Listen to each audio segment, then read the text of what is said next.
So in the last class, we completed the chapter of immunity, and today we'll proceed to the chapter of infectious diseases. अच्छा, अब सवाल ये है कि हमारे पास डिजीज क्या होती है, इन्फेक्शियस डिजीज क्या होती है और नॉन इन्फेक्शियस डिजीज क्या होती है।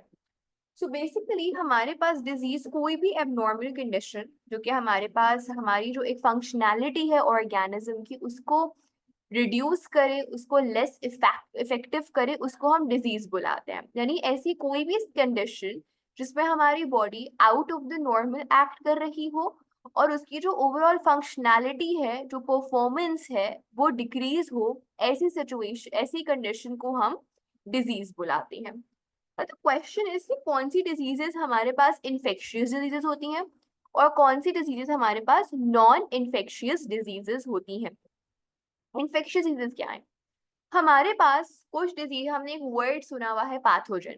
पैथोजन हमारे पास कोई भी डिजीज कॉजिंग एजेंट को बुलाया जाता है। पैथोजन क्या है? Pathogen is a disease causing agent, यानी कि किसी और स्पीशी की वजह से ये डिजीज हो रही है। किसी चीज ने, कोई स्पीशी है जो हमारे सिस्टम में, हमारी बॉडी में आई है और उसके आने की वजह से उसने कुछ ऐसे मेटाबॉलिक प्रोसेसेस, केमिकल प्रोसेसेस किए हैं, या हमारी बॉडी की chemical machinery, protein synthesis machinery, metabolic machinery को हाईजैक कर लिया है, जिसकी वजह से हमारी बॉडी एबनॉर्मली बिहेव कर रही है, एबनॉर्मली फंक्शंस परफॉर्म कर रही है, and therefore we are developing a disease. तो सबसे अहम बात, कोई पैथोजन कॉज करता है डिजीज को, कोई डिजीज कॉजिंग एजेंट इन्वॉल्व होता है इन्फेक्शियस डिजीज में। दूसरा, आपने बचपन से एक लफ्ज सुना होगा, contagious and non contagious disease. Contagious disease वो होती हैं जो एक पेशेंट से दूसरे पेशेंट को ट्रांसमिट हो सकती हैं, ट्रांसफर हो सकती हैं। फॉर एग्जाम्पल, अगर आप किसी का झूठा पी लो और उसको फ्लू हुआ है, या उसको फॉर एग्जाम्पल टॉन्सिल्स हुए हुए हैं, तो इट इज पॉसिबल कि अगर आप उसका झूठा पानी पी लेंगे या झूठा खा लेंगे तो उसका जो इन्फेक्टेड सलाइवा है या जो उसका इन्फेक्टेड फूड है, वो आपकी बॉडी में वो इन्फेक्शन कैरी फॉरवर्ड कर जाएगा। वाई? क्योंकि उनके सिस्टम में, उनकी बॉडी में जो पैथोजन है वो एग्जिस्ट कर रहा है। लेकिन for example, you go and meet a cancer patient, or you maybe meet a patient of Down syndrome, or you maybe meet a patient of depression। क्या उस पेशेंट के साथ टाइम स्पेंड करने से आप वाटर बॉर्न, यानी water के through या किसी फ्लूइड के थ्रू या फिर खाने के थ्रू या फिर हाथ मिलाने या किसी भी किस्म के फिजिकल कांटेक्ट के थ्रू डिजीज एक्वायर कर सकते हैं? नहीं। सो कुछ डिजीज हमारे पास ऐसी होती हैं जो एक इंसान से दूसरे इंसान में ट्रैवल हो सकती हैं। ऐसे डिसऑर्डर्स या ऐसी डिजीजेस को हम कहते हैं कंटेजियस, ट्रांसमिसिबल, कम्युनिकेबल डिसऑर्डर्स। ठीक है। ऑन द कॉन्ट्री, कुछ हमारे पास होती है नॉन इन्फेक्शियस डिजीजेस, यानी कोई इन्फेक्शन की वजह से या पैथोजन की वजह से वो डिजीज नहीं हो रही है। फॉर एग्जाम्पल, अगर किसी पेशेंट को कैंसर है, उसको कैंसर किसी पैथोजन की वजह से नहीं है, उसको तो कैंसर बेसिकली इसलिए है क्योंकि उसकी बॉडी के कुछ सेल्स हैं जो कि रैपिडली, इंडेफिनिटली, माइटोटिकली डिवाइड करके एक इरेगुलर मास बना रहे हैं, और वो इरेगुलर मास ट्यूमर फॉर्मेशन करवा रहा है। अब कोई जेनेटिक डिसऑर्डर है, फॉर एग्जाम्पल आपने सुना होगा डायबिटीज, शायद आपने किसी डायबिटीज पेशेंट को इनकाउंटर भी किया हो। तो डायबिटीज बेसिकली कहते हैं कि अगर आपकी स्ट्रॉन्ग डायबिटीज की हिस्ट्री है, फैमिली हिस्ट्री है, सो इट इज पॉसिबल कि आपकी फैमिली में, आपके जीन्स में डायबिटीज टू की, टाइप टू की जो डिजीज, सॉरी, जो जीन है वो बहुत कॉमन है। So for example, if my father has diabetes and his father had diabetes, so I am more prone to develop diabetes. Why? Because it is present in the family genetic history. Similarly हमारे पास for example sickle cell anaemia हमने पढ़ा था when we were doing the nucleic acid वाला topic, जिसमें हमने पढ़ा था कि सिकल सेल एनीमिया क्या होता है कि हमारे नॉर्मल आरबीसीज जो होती हैं, सिकल शेप्ड आरबीसीज जो होते हैं, सॉरी, नॉर्मल आरबीसी जो बाइकॉन्केव होते हैं वो ऐसे हो जाते हैं, सिकल शेप हो जाते हैं। क्यों? हमारे पास बेसिकली जीन म्यूटेशन हो जाती है, और उस जीन म्यूटेशन की वजह से हमारे पास एनेमिक आरबीसीज डेवलप हो जाते हैं। तो क्या ये किसी पैथोजन की वजह से है? बिल्कुल भी नहीं। ये तो बॉडी की जीन्स में एक म्यूटेशन हुई, उसकी वजह से हमारे पास ये डिजीज हमें हो गई। और क्या ऐसा हो सकता है मैं सिकल सेल एनीमिया वाले पेशेंट के बराबर में बैठूं जिसके पास सिकल सेल शेप आरबीसीज हो, तो उसके बराबर में बैठ के मेरे भी जो आरबीसीज है नॉर्मल वाले वो सिकल शेप हो जाएंगे? नहीं। सिमिलरली अल्जाइमर्स हो गया, पार्किंसंस हो गया। अल्जाइमर्स क्या होता है कि जब आप बूढ़े हो जाते हो, ओल्ड एज में आप चीजें भूलने लगते हो। ऐसा क्यों होता है कि आपके जो नर्वस सिस्टम के सेल्स हैं, जो आपके न्यूरॉन्स हैं, आपके नर्व सेल्स हैं, वो डिजेनरेट होना शुरू हो जाते हैं, वो खत्म होना शुरू हो जाते हैं, जिसकी वजह से आपकी जो मेमोरी है वो आहिस्ता आहिस्ता जाने लगती है। तो ये ओल्ड एज में जाकर होता है, ये न्यूरॉन्स की डिजेनरेशन की वजह से होता है, ये किसी पैथोजन की वजह से नहीं होगा। सो फॉर एग्जांपल, अगर मेरे किसी ग्रैंड पेरेंट या ग्रेट ग्रैंड पेरेंट को अल्जाइमर्स है, उनको ओल्ड एज में आकर भूलने की बीमारी हो गई है, तो क्या उनके बराबर में बैठ के मुझे भी भूलने की बीमारी हो जाएगी? नहीं। पार्किंसंस भी एक ही तरह का नर्वस सिस्टम का डिसऑर्डर है कि हमारे पास नर्वस सिस्टम में extra, if I am not mistaken, calcium ion ज्यादा हो जाते हैं, या एल्यूमिनियम आयन, नहीं एल्यूमिनियम अल्जाइमर्स होता है, कैल्शियम आयन ज्यादा हो जाते हैं, या फिर मैग्नीशियम आयन ज्यादा या कम हो जाते हैं, जिसकी वजह से हमारी बॉडी खुद ब खुद रैपिडली शिवर करना शुरू हो जाती है। उसको हम पार्किंसंस कहते हैं कि आपकी बॉडी शिवर कर रही है, जिटर कर रही है।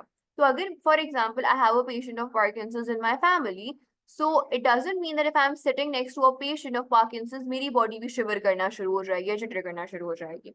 So infectious diseases are those which are caused by a pathogen and which can be transferred from one organism to another, and therefore they are called transmissible or communicable disorders. On the contrary, the non-infectious diseases are not caused by a pathogen and they cannot be transmitted from one organism to another, and therefore they are non-transmissible and non-communicable.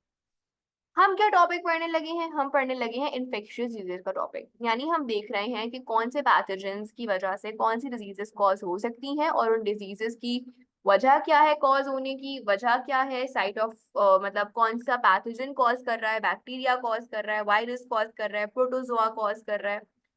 Similarly हम ये देखेंगे कि हमारे पास उसकी disease के symptoms क्या हैं, किस तरह से डायग्नोज होती है, और फिर उसकी ट्रीटमेंट क्या है, और उसकी प्रिवेंटिव मेजर्स क्या हैं। लेकिन सबसे पहले लेट्स लर्न कि हम इन्फेक्शियस डिजीज कैसे क्लासिफाई करते हैं। तो हमारे पास बेसिकली जो टाइप ऑफ पैथोजन होता है, यानी कि हमारे पास आपने सुना होगा कि हम कहते हैं यार ये तो वायरल डिजीज है। वायरल डिजीज कौन सी होती है? जो किसी वायरस की वजह से हो रही हो, वो हमारे पास वायरल डिजीज होगी। So if virus is the pathogen it would cause a viral disease. उसी तरह से हमने कभी कभार आपने सुना होगा यार इसको तो बैक्टीरियल इन्फेक्शन हो गया, और बैक्टीरियल इन्फेक्शन बहुत कॉमन इन्फेक्शन होते हैं, और उसके अगेंस्ट हम क्या देते हैं? एंटीबायोटिक्स देते हैं। ठीक है, तो हमारे पास जो एंटीबायोटिक्स होते हैं वो हमारे पास बेसिकली बैक्टीरियल डिजीजेस के लिए, या बैक्टीरिया जो डिजीजेस कॉज करता है उनके लिए हम क्या यूज करते हैं? एंटीबायोटिक्स यूज करते हैं। प्रोटोजोआ, प्रोटोजोआ बेसिकली, अच्छा हमारे पास I don't know if you know the 5 kingdom classification, लेकिन ये हम फर्स्ट चैप्टर में करते हैं कि हमारे पास बेसिकली 5 किंगडम्स हैं। Prokaryotes which are your bacteria, then we have protoctista, then we have fungi, plantae and animalia। ये हमारी 5 किंगडम क्लासिफिकेशन है। क्वेश्चन ये है कि वायरस क्यों नहीं है इस क्लासिफिकेशन में? तो वायरस जो है वो जब तक एक इंडिविजुअल एंटिटी होता है, किसी होस्ट सेल को इन्फेक्ट नहीं किया हुआ होता, तब तक वायरस जो है वो एक नॉन लिविंग सेल हो, सॉरी नॉन लिविंग पार्टिकल होता है। जब वो किसी और लिविंग ऑर्गेनिज्म में, फॉर एग्जाम्पल अगर बैक्टीरिया में आ जाए, प्रोटोक्टिस्टा में आ जाए, फंगाई में आ जाए, प्लांटी में आ जाए, एनिमेलिया में आ जाए, अगर वायरस किसी होस्ट सेल को अफेक्ट करेगा तब वो वहां पर आकर क्योंकि अपना रिप्रोडक्शन करवा सकते हैं, अपने मेटाबॉलिक प्रोसेसेस करवा सकते हैं, तो सिर्फ होस्ट सेल के अंदर वायरस जो है वो लिविंग ऑर्गेनिज्म की तरह बिहेव कर रहा होता है एज एन इंडिविजुअल। वायरस क्योंकि रिप्रोड्यूस खुद नहीं कर सकता, वायरस के बाद अपना प्रोटोप्लाज्म नहीं होता, इस वजह से virus outside of a host cell is not a living organism, क्योंकि उसका outside of a host cell कोई मेटाबॉलिज्म नहीं होता, कोई रिप्रोडक्टिव मशीनरी नहीं होती, कोई प्रोटीन सिंथेसिस मशीनरी नहीं होती है।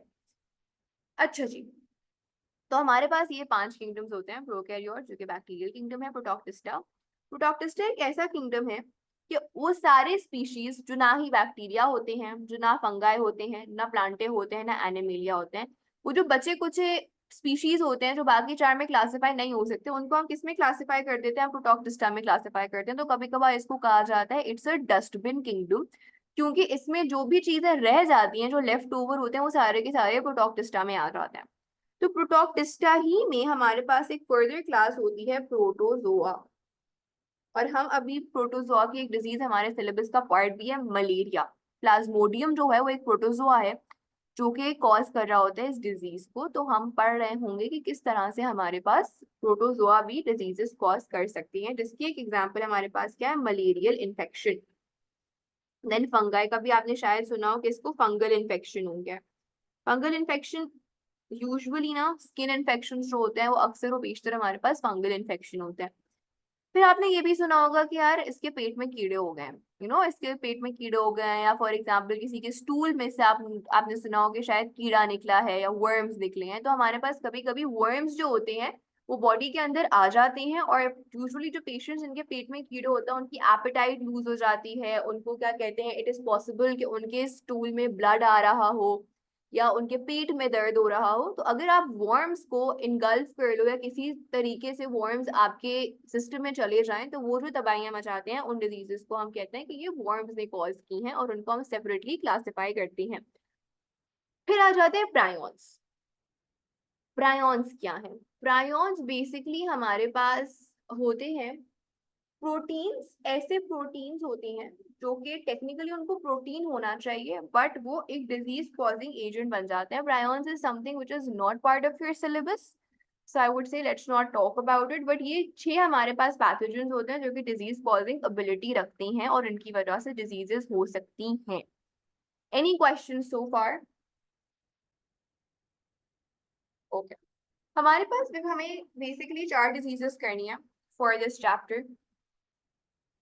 कॉलेरा करना है, मलेरिया करना है,